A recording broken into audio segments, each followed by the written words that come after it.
성도 여러분 안녕하십니까? 별미로 읽어보는 별미 요한계시록. 주님의 아름다운 말씀을 맛깔지게 살펴보고 또 그 복음의 정말 핵심 요체가 되는 요한계시록 속에 있는 예수님을 살펴보는 아름다운 시간입니다. 우리는 지난 시간에 계시록 14장 1절에 나와 있는 14만 4천인에 대해서 잠시 말씀을 돌아보면서 또 한 번 세상에 말도 탈도 많은 14만 4천에 대한 이야기를 좀 더 가깝게 우리 앞으로 가져오는 시간을 가졌어요. 그렇습니다.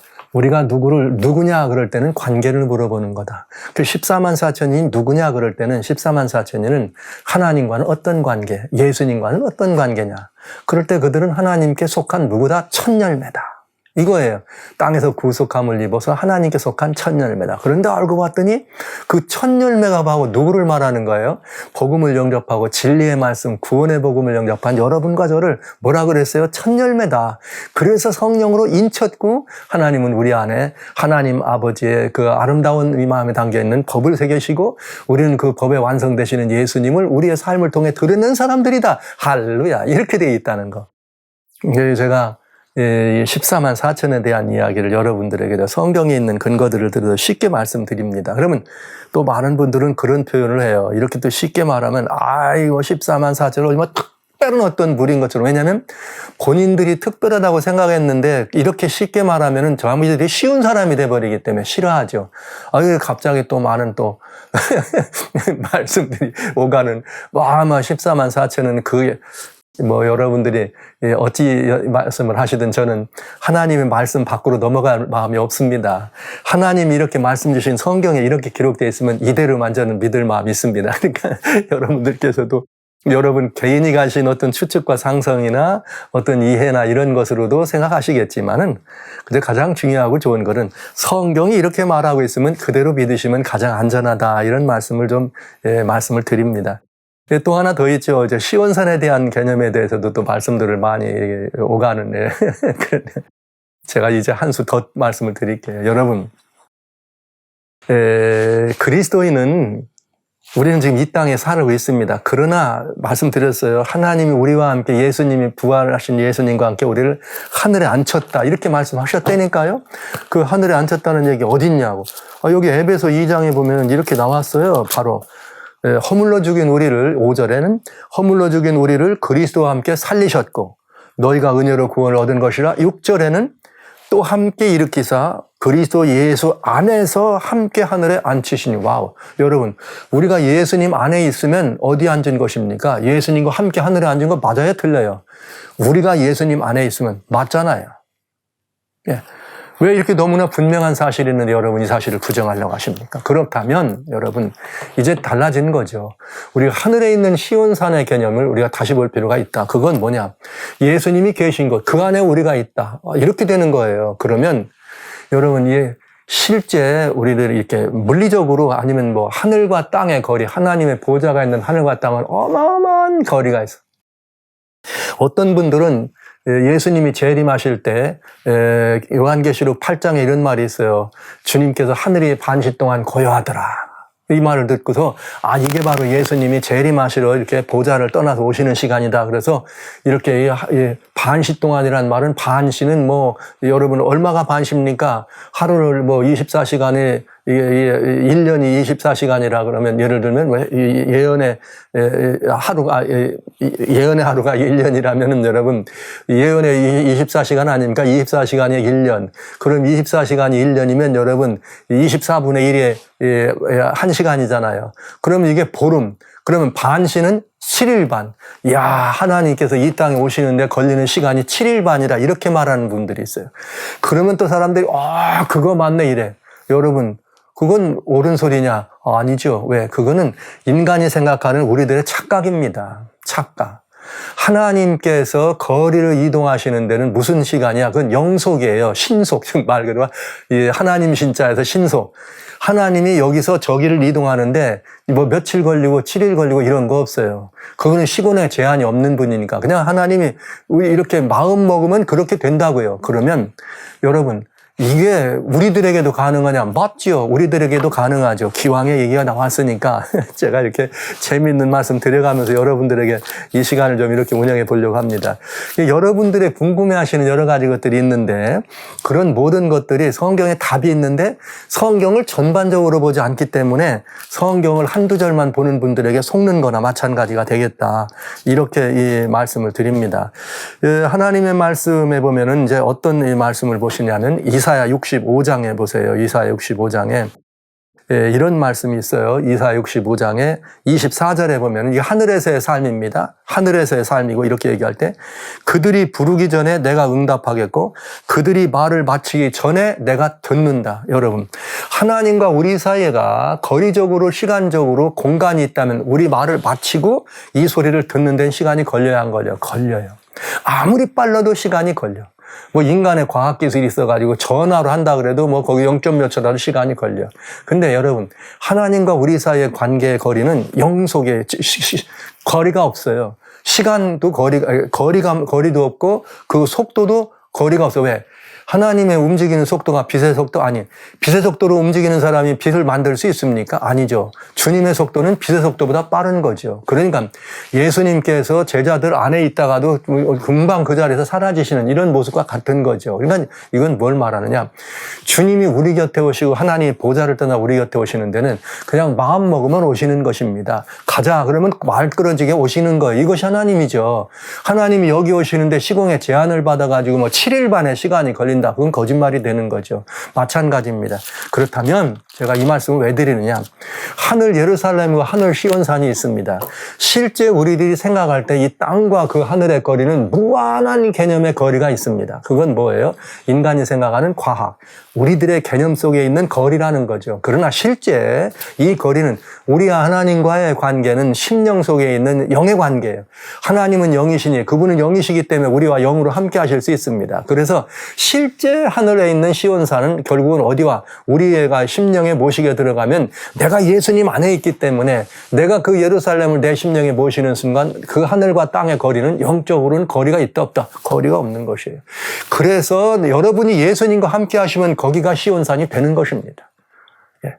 우리가 어디에 있든지 그게 중요하지 않습니다. 내가 누구와 함께 하는가. 왜? 내가 누구와 함께 하느냐는 말은 내가 누구 안에 있느냐는 말이죠. 내가 예수님 안에 있다면 나는 지금 어디 있는 거예요? 하늘에 앉힌 것이죠. 예수님 하늘 보좌에 있다면. 그러나 예수님 또 우리와 함께 하시잖아요. 하늘에만 계신 분이 아니라 우리와 함께 하신다고 하셨잖아요. 영으로? 그럼 우리는 영으로 주님과 함께 하니 우리가 서 있는 거기는 예수님과 함께 하면 거기가 뭐가 되는 거예요? 얘는 시온산이 되는 거예요. 여러분 이 거리가 이 시간 관계를 잘 이해하시면 야, 내가 지금 여기 있지만 나는 하나님과 함께하고 있고 이렇게 말씀하시는 거죠. 지금 우리 보좌 앞으로 갈 수 있습니까? 얼마든지 갈 수 있습니다. 내 안에 누가 계시면 예수님이 계시고 내가 누구 안에 있으면 예수님 안에 계시면 여러분 이 관계가 좀 더 여러분들에게도 이렇게 경험적으로도 좀 인식이 되시고 머리와 생각으로만이 아니라 뭐 교리적으로가 아니라 경험적으로 여러분들 인식이 되시면 참 좋겠어요. 내 말이 끝나기 전에 어떻게 한다? 내가 듣는다. 네가 기도가 끝나기 전에 내가 네 말을 듣겠다. 이게 누가 하신 말이에요? 예수님께서 가브리엘에게 하신 거 하잖아요. 가브리엘이 다니엘한테 와서 다니엘아 너 기도 시작할 때 하나님께서 나를 보냈어. 근데 내가 너한테 못 온 이유는 그 오늘하고 거리가 멀어서 온 게 아니고 뭐예요? 헬라국군, 바사국군이 나를 막아서 못 왔어. 어둠의 세력이 나를 막아도 못 왔기 때문에 대군 미가엘이 나를 도와줄 동안 너를 못 온 거야. 그래갖고 세일해가 걸렸다 이런 말을 한 거죠. 근데 실제는 아직 다니엘이 기도하고 있을 때입니다. 다니엘이 기도를 시작하자마자 하나님이 가브리엘 보내셨어요. 그냥 들으셨어요 벌써. 여러분 이것이 하나님과 우리 사이의 관계예요. 이것이 하나님과 우리 사이의 거리 관계입니다. 우리는 첫 열매로서 구속함을 입은 첫 열매로서 주님께 속한 사람이에요. 주님께 속한 사람. 여러분 이 사실 명심해 주시고요. 주님과 우리들과의 거리는 그저 실제 우리가 생각하는 물리적인 육신적인 이런 거리는 상상도 못할 만한 거리에 있는 것 같지만 실제 주님과 우리 사이의 관계의 거리는 영의 관계다. 그냥 언제든지 신속이에요. 원하면 나타나실 수 있고 원하시면 가실 수 있고 얼마든지 그럴 수 있는 관계에 있다는 사실 여러분이 믿으시고 우리의 삶 속에서 그런 경험을 좀 하시면 좋겠습니다. 네. 저 말씀 안 드리려고요. 저는 상당히 신앙에는 이렇게 심플한 사람입니다. 그래서 이 성경이 이렇게 돼 있으면 그대로 믿는 타입이에요.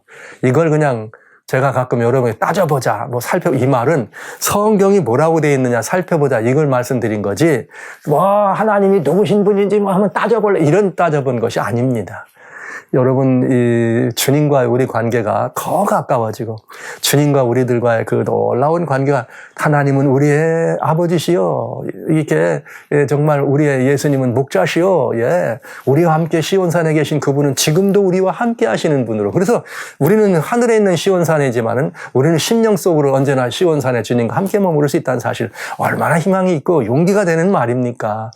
왜 이렇게 얼마든지 은혜가 되는 하나님의 은혜의 말씀을 여러분 우리가 영접하고 모시고 살면 큰 희망과 용기가 되는데, 이 사실을 자꾸 그렇게 안 믿고 안 받아들이려고 그리고 뭔가 따져가지고 특별한 14만 4천을 특별한 무리로 만들어서 나는 저 사람들과는 달라, 그렇게 해서 그것이 실질수다. 실질수라는 의미보다는 14만 4천은 시간 드디어 말씀드렸습니다.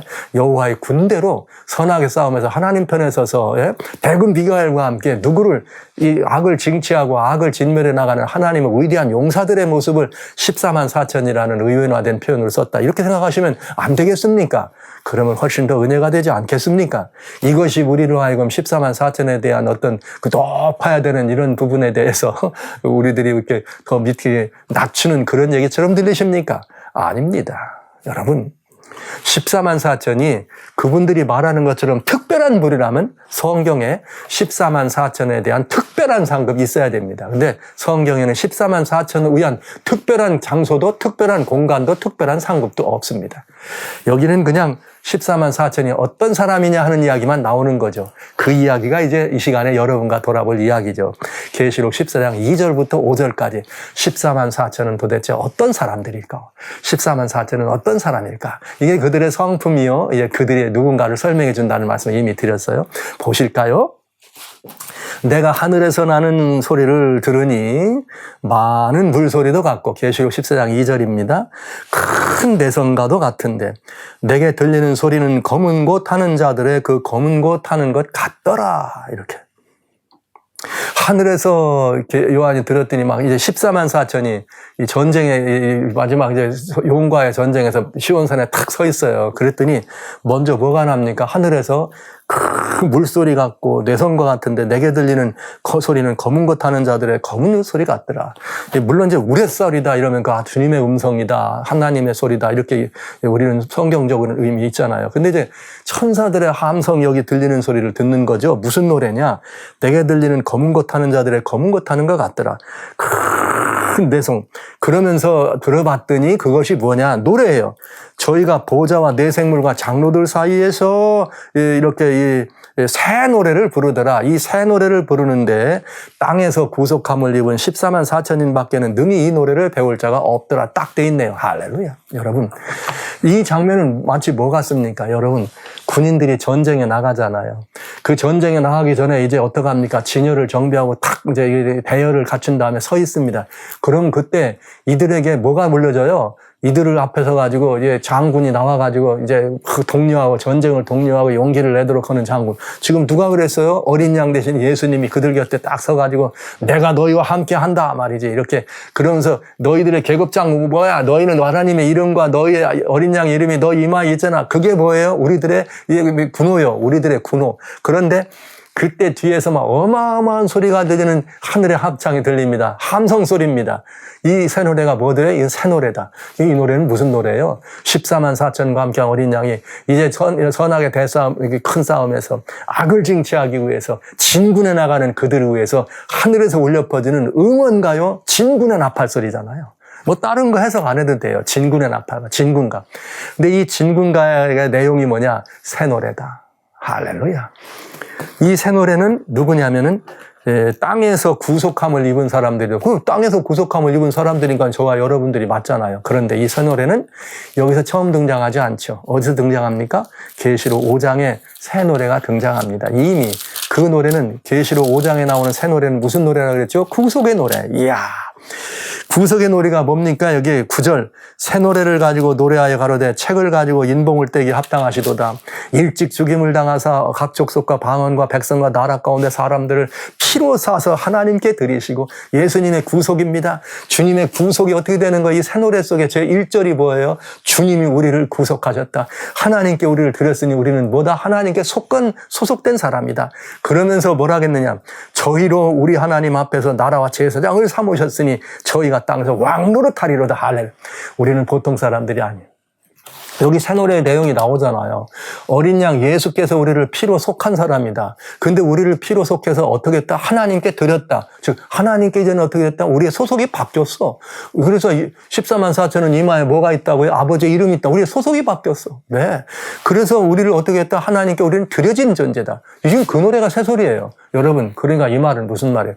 원수들과 싸우러 나갈 때 두려워하라, 두려워하지 말라. 두려워 말라. 그대들은 누구다? 소속이 하나님이다. 이만하면 그 싸움은 다 이긴 싸움 아닙니까? 얘기할 것도 없는 싸움 아닙니까? 그러면서 우리의 신분, 우리가 뭐 하는 사람이냐? 우리는 하나님 앞에서 나라와 제사장을 삼았으니 우리가 땅에서 뭐가 된다? 왕 노릇한다. 우리가 나가는 것은 무의 권세로 나가야 됩니까? 그러니까 왕의 권세로 나가는 사람들입니다. 그래서 제가 그런 말씀 드렸잖아요. 마치 신앙생활을 잘하고 신앙에 뭐가 이렇게 좋은 훌륭한 분인들수록 죄 많은 이 세상은 내 집 아니네. 우리는 여기서 나그네 같은 인생길을 살아가네. 이렇게 얘기하잖아요. 그러나 아닙니다. 저는 성경적이지 않다는 말씀을 드리는 거예요. 왜냐? 이미 이 세계는 우리 주님의 피로써 사셨습니까? 사셨어요. 그래서 아버지께 드렸습니다. 아직도 사단이 세상을 장악하고 있는 것뿐입니다. 그리고 우리는 누굽니까? 이 땅에 있지만 하나님께 소속된 사람들입니다.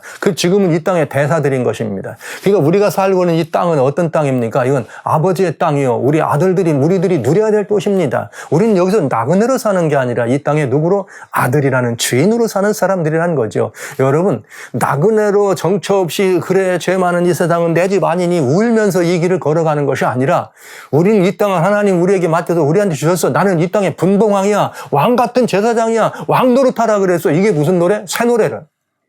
그러니까 우리가 원수들과 싸우기 위해서 죄와 악이라는 이 근본 대신 사단과 또 사단의 지상 대리자들 관계 싸울 때 내가 왕이야 이렇게 나가는 거하고 나는 나그네야 그냥 유리하는 거고 이 땅에서 이제 이렇게 살다가 예수님 오시면 되지 이렇게 사는 거하고는 전혀 내용이 다르다는 거죠. 여러분, 이미 우리는 이 땅의 주인의 이름으로 내가 이 땅의 왕인데 말이야. 지금 사단이 장악하고 이 사람들을 속여가지고 자기 것인 것처럼 저러네. 이 거짓말쟁이 사단을 물러 해치기 위해서 나는 마귀를 어떻게 한다? 대적하라는 베드로의 장로의 얘기와 같이 너희는 원수를 마귀를 뭐하라? 대적하라. 그러면 어떻게 하리라? 피하리라. 약속이 돼 있잖아요. 누구를? 새 노래의 주인공을. 제가 좀 이렇게 참. 제가 이 주님의 이 은혜의 이 말씀, 계시록을 읽으면서 늘 제 자신 이런 억누를 수 없는, 이런 이 격발하는 이 주님의 열과 이 불을 내면에 느낍니다. 세상에 관영한 악을 바라보면서 하나님의 사람으로, 하나님께 속한 사람으로 말이죠. 왕노릇해야 될 하나님의 분봉왕으로서 말이죠. 내가 이 땅의 주인공인데, 하나님의 아들인데, 이 사단에 장악돼서 저렇게 나가는 저 사람들을 바라보면서 마음에 안타까운 마음이, 안타까운 마음. 하나님을 부정하는 사람들의 모습을 보면서도 그런 안타까운 마음이 있는 거죠. 저 악한 무리들을 향해서. 주여, 어떻게 하면 좋습니까? 이렇게. 정말, 그래서 여러분들에게 제가 드리는 말씀은 그거예요. 우리가 싸우는 이 싸움은 하나님께 속한 것이 하나님이 싸우시고 우리는 나가서 저들을 향하여 뭐만 예수님의 이름과 아버지의 이름을 넣고 군호만 들고 나가기만 하면 된다고. 나가기만 하면 된다고. 우리는 쭈삣쭈삣하는 사람들이 아닙니다. 당당해야 합니다. 이 세상에 누구를 대하듯 당당해야 합니다. 세상에서는 우리가 하나님의 아들이라는 사실을 알려야 합니다. 당당한 사람들로 살아가야 되지 않겠습니까, 성도 여러분? 이게 뭐냐면 그렇게 마지막 싸움에 나가는 사람들을 향해서 하늘에서 들려주는 뭐예요? 응원가예요. 그대들은 땅에서 구속받으면 입은 첫 열매들이야. 하나님께 속한 사람이야. 그러니 뭐하지 마? 두려워하지 마. 그들은 그 땅에 뭐야? 내가 분봉왕으로 보내서 뭐처럼 가? 왕처럼 가란 말이야. 이런 얘기 아닙니까? 여러분, 왕의 모습으로 말이죠. 이 전장에 임하는 것과 그냥 뭐 어쩔 줄 모르고 그렇게 마치 무슨 이 주인이면서도 종된 마음으로 죄인처럼 그렇게 하는 건 옳지도 않고 좋지도 않은 이야기다. 이게 지금 하늘의 진군가를 여러분이 들으셨으면 좋겠습니다. 네, 이 진군가를 우리는 들어야 합니다. 사실 그래서 제가 계시록 5장을 여러분 같이 읽을 때 사실 요한계시록 읽으면서 제일 빨리 읽고 싶었던 성경이 5장이라는 말씀을 드렸어요. 5장은 제일 빨리 왜? 새 노래가 있으니까. 우리가 구속받았다고는. 전가돼야 될. 그래서 5장이 즐거웠고요.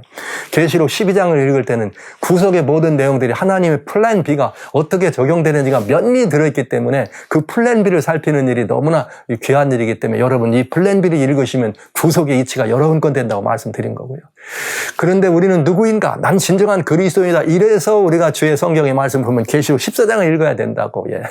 우리는 누구인가? 하나님께 속한 사람이다. 그럼 그들은 어떤 사람이냐? 이거잖아요. 먼저 선악의 싸움에서 나갈 때 먼저 하늘에서 들려주는 진군가를 누르고 여러분 군가를 부르는데 군가를 누가 부릅니까? 사실은 군가는 모였을 때 군악대들이 한번 세게 울려주면 크게 울려주면 그 군가를 누가 부르고 나갑니까? 군인들이 직접 부르고 나가잖아요. 우리들이 그냥 군인들이 부르잖아요. 한국의 광화문에서 한국의 여의도에서 뭐 한국의 이런 데서 그냥 얼마나 많이 울려 퍼집니까? 양양가란 말이 있더라고요. 이 몸이 죽어서 나라가 산다면 내 한 몸 기꺼이 불사오리. 여러분 나 하나가 이렇게 들여져서 하늘나라가 설 수 있다면 이 땅에 천국에 올 수 있다면 내가 이 몸 기꺼이 이게 뭐예요? 이게 진정한 양양가죠. 그리고 이게 진정한 우리가 부를 군가 아닙니까? 이 군가를 부르면서 우리는 적진을 향하여 담대히 나가는 것입니다. 사랑하는 성도 여러분, 우리가 불러야 될 천군의 군가 14만 4천이 불러야 될 군가는 누구냐? 새 노래입니다. 이 소노래는 구속을 받은 사람 외에는 알지를 못해. 왜요?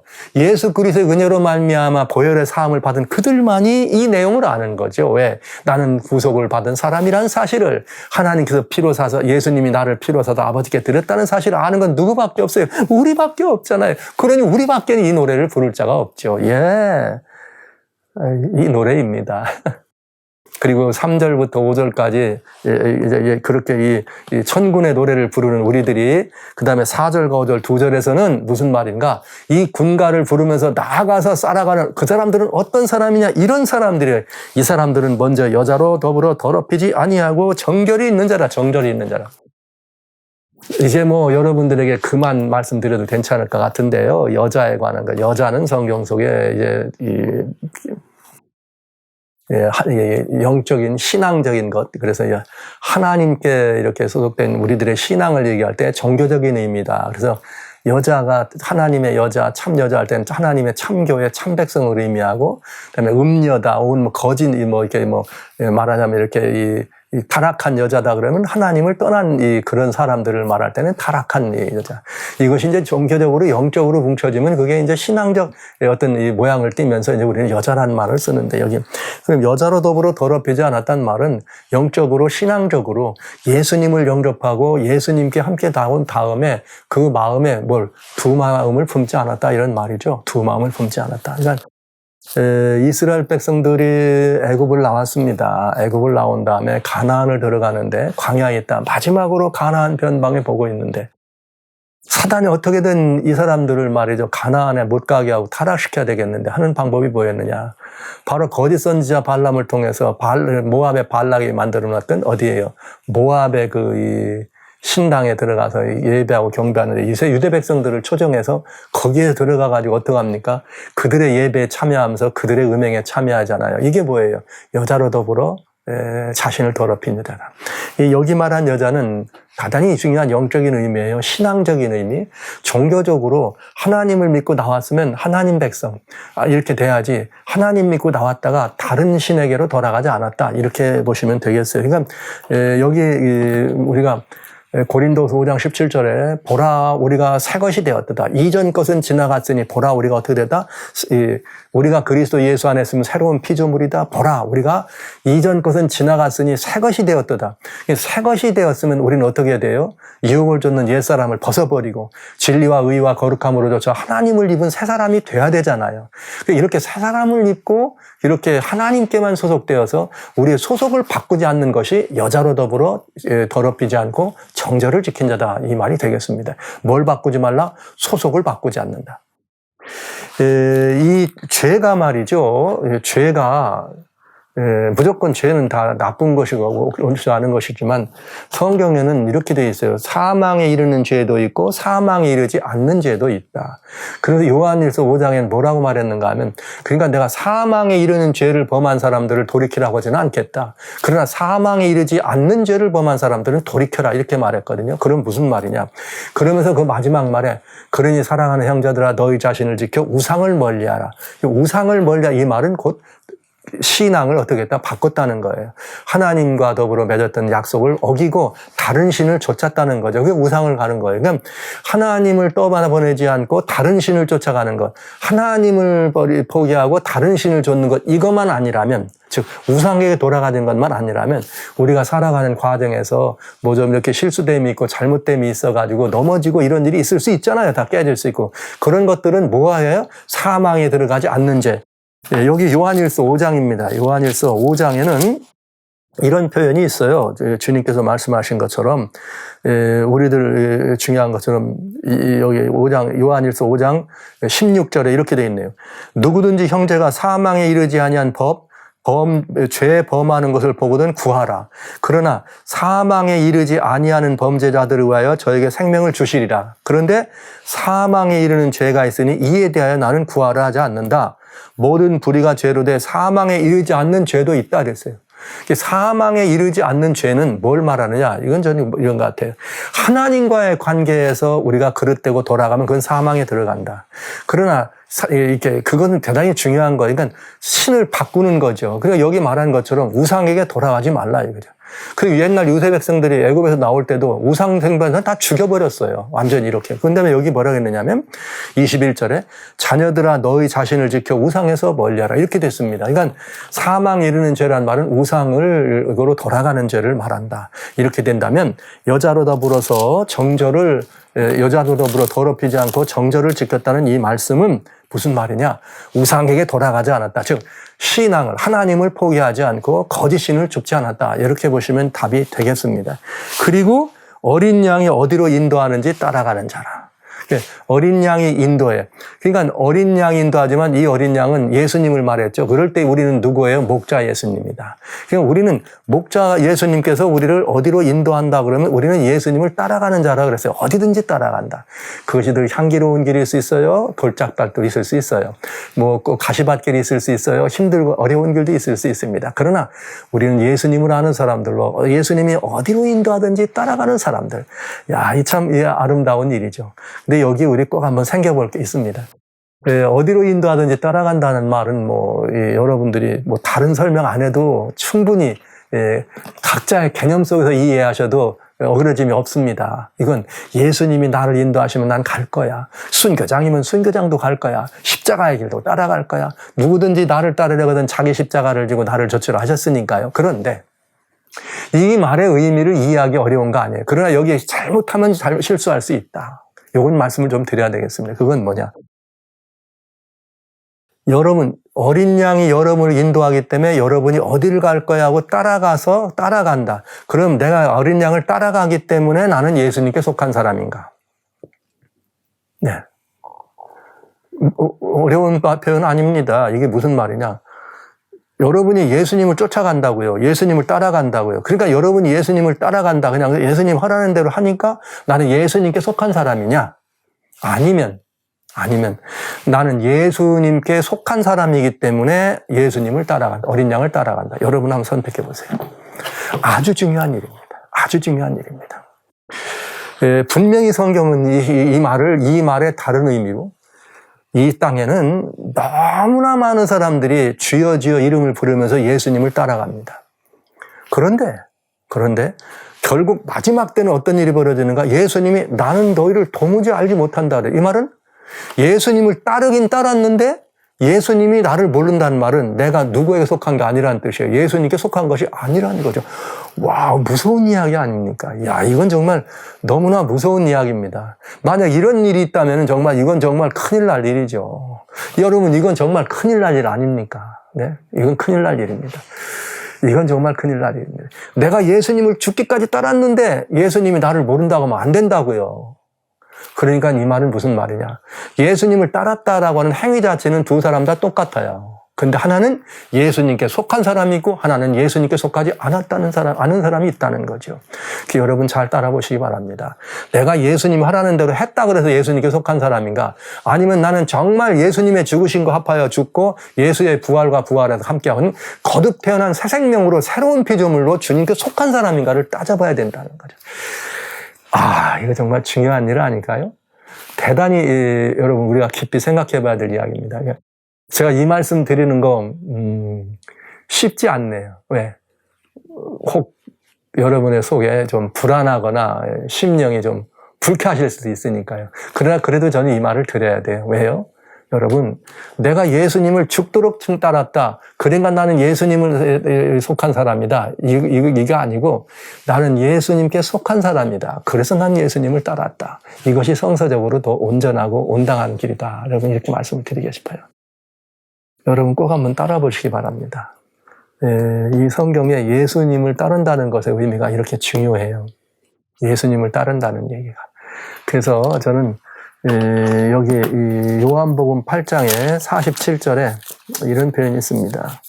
뭐라고 표현했느냐면 이게 이제 이 소속이 다르면 안 된다는 얘기인데. 요한복음 8장이죠. 요한복음 8장 47절인데 제가 46절부터 읽을게요. 너희 중에 너희가 나를 죄로 책잡겠느냐? 내가 진리를 말하며 어찌하여 나를 믿지 않니? 이렇게 말씀하시면서 중요한 말씀하십니다. 하나님께 속한 자는, 이렇게 됐어요. 하나님의 말씀을 듣나니 너희는 너희가 듣지 아니함은 하나님께 속하지 아니하였습니다. 이게 돼 있어요. 여러분, 진리의 말씀이 전달될 때 그 말씀을 안 들으면 그는 하나님께 속한 사람이 아니다. 그러니까 예수님의 음성을 듣고 예수님의 말씀을 듣지 않으면 예수님을 따랐다 그래도 예수님을 뭐하지 않은 것이 이렇게 속한 것이 아니다. 여러분 깊이 새겨주시면 좋겠습니다. 진리의 말씀대로 주님을 따라야 합니다. 그러니까 우리가 신앙생활을 열심히 하고 잘하는 것이 중요한 게 아니에요. 하나님께서 우리에게 하시는 말씀대로 믿어야 돼. 오죽하면 예수님께서 유대인들이 얼마나 하나님 충성한다고 했습니까? 근데 예수님 뭐라 그랬어요? 너희가 너희 사람의 유전으로 계명을 살아 나를 가리키니 헛되이 경배한다. 이렇게 했잖아요. 그러니까 너희는 내 말을 들은 것이 아니라 너희 유전을 따른 거다. 여기 있잖아요. 네가 내 말을 왜 안 믿니? 네가 내 말을 안 믿는 이유는 너희가 하나님께 속한 것이 아니라 이 말을 한 거예요. 그러니까 여러분 이것처럼 여러분 진리의 말씀이 증거될 때 그 진리의 말씀을 여러분 내가 잘 듣고 있나 따져보셔야 돼요. 진짜 살펴보셔야 돼요. 이 기독교 안에는 진리의 말씀대로 순종하지 않는 많은 그리스도인들이라고 말하는 교인들이 너무나 많은 거죠. 그게 예수님이 하시는 말씀 아닙니까? 내 말을 듣지 않으면 그는 하나님께 속한 사람이 아니고 나에게 속한 것이 아니다. 여러분 꼭 이 말씀을 좀 들어보시면 좋겠습니다. 그리고 성경은 계속해서 뭐라고 말씀하셨는가? 여기 이제 14장에 어린 양이 어디로 인도하는지 따라간다. 그러니까 여러분 무엇보다도 먼저 주님께 속한 사람이 먼저 되십시오 하는 말씀을 제가 권해드리고요. 새로운 피조물로 거듭나는 것이 더욱 중요하다는 것을 먼저 여러분 말씀드리고 그 다음에 예수님 따라갈 수 있다는 거. 여러분 거듭나면 안 따라갈 수가 없게 돼 있어요. 그 다음에 뭐냐? 사랑 가운데 구속을 받아 처음 열매로 하나님과 어린 양에 속한 자는 지난 시간에 14만 4천이 누구냐 이걸 얘기할 때 관계를 말할 때 이미 말씀드렸기 때문에 이 말씀을 넘어가고 마지막으로 그 입에 거짓말이 없고 흠이 없는 자라. 그 집에 거짓말이 없고 흠이 없는 자라. 이 말씀은 마태복음 5장에 주님께서 뭐라고 말씀하셨는가 하면은 마태복음 5장에 보면 48절이죠. 이런 말씀을 주시네요. 그러므로 하늘에 계신 너희 아버지의 온전하신 같이 너희도 온전하라. 이렇게 말씀하셨습니다. 그래서 이 14만 4천이라고 말하는 사람, 하나님께 속한 사람들은 어떤 사람이냐? 그 사람들은 여자로더러 하나님께 속해서 절대 두 마음을 품지 않고, 이 말하자면 의리를 하나님께 끝까지 지킨 사람들이에요. 요동치 않고 우상에게 돌아가지 않고. 그 다음에 예수님 대신 우리의 목자장 예수가 어디로 인도하든지 그 길이 향기로운 길이든 골짜길이든 가시밭길이든 따라가는 자가 된다. 그러나 거기서 명심할 것은 내가 따라가는데 나는 주님께 속했기 때문에 따라가야지 그냥 내가 주님께 따라가는 것이 속한 것을 보여주는 표시라고 이렇게 하고 따라가면 언젠가는 주님을 떠날 수 있다. 그리고 주님도 그를 몰라본다. 언제 그런 걸 알 수 있느냐? 유대 백성들이 애굽에서 나왔잖아요. 중다한 잡속에 따랐습니다. 그 애굽 이스라엘 사람들이 아니잖아요. 그들이 결국은 말썽 일으켜가지고 광야 사는 이스라엘 사람들을 타락길로 인도하는 아주 그릇된 영향력을 많이 행사한 사람들입니다. 그런 부분들이 있다는 걸 꼭 여러분 명심해 주시고요. 우리는 사람 가운데 구속의 첫 열매로 하나님께 속한 사람이다. 그리고 하나님께 속한 사람이기 때문에 그 입에 거짓말도 그 흠도 있지 말아라 이 말인데, 입으로 거짓말하는 거는 돌이킬 수 있어요, 사실. 아유, 잘못했어요, 이렇게.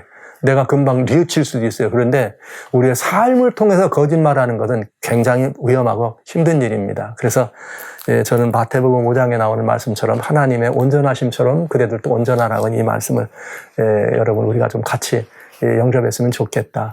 바울은 뭐라고 말했는가? 빌립보서 내가 너희가 다 얻었담도 아니고 이루었담도 아니다. 이 말은 온전함을 이루었다는 거 아니다. 그러나 어디에 이르든지 이른 데까지 내가 충성한다. 이 말은 내가 어디에 이르든지 그 안에서만 거기까지만 온전하라 이런 뜻이죠. 자라나는 과정에서 뭐 할 수 있어요? 부족할 수 있다. 그러나 배우기 익힌 데는 늘 그 충성하도록 하라 이런 말이 되겠죠. 그래서 전 여러분들에게 이 온전은 여러분 우리들의 상태 온전, 주님의 장성한 분량까지 올랐다고는 상태의 온전이 아니라 하나님과 우리 사이의 관계, 방향의 온전이다 하는 말씀을 드리면서 주님 앞에서 우리는 절대로 그 방향의 온전함을 잃으면 안 되겠습니다. 이것이 입술에 거짓이 없고 흠이 없는 자라는 말씀으로 되겠네요.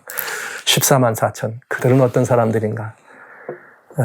그들은 하나님의 온전하심처럼 온전한 사람, 즉 하나님과 우리 사이의 관계가 우리는 하나님께 소속된 사람들이고 주님과 우리들의 방향은 언제나 우리는 주님, 주님은 우리에게로 주님과 우리가 내가 내 안에, 내가 내 안에 이런 아름다운 관계로 방향에 있어서 주님과의 관계에 있어서 날마다 주님과의 더불어 온전함을 추구하고 온전한 생애를 살아가는 그런 하나님과의 관계가 여러분과 저의 관계가 됐으면 참 좋겠습니다. 여러분 모두를 그 관계 안으로 초청합니다.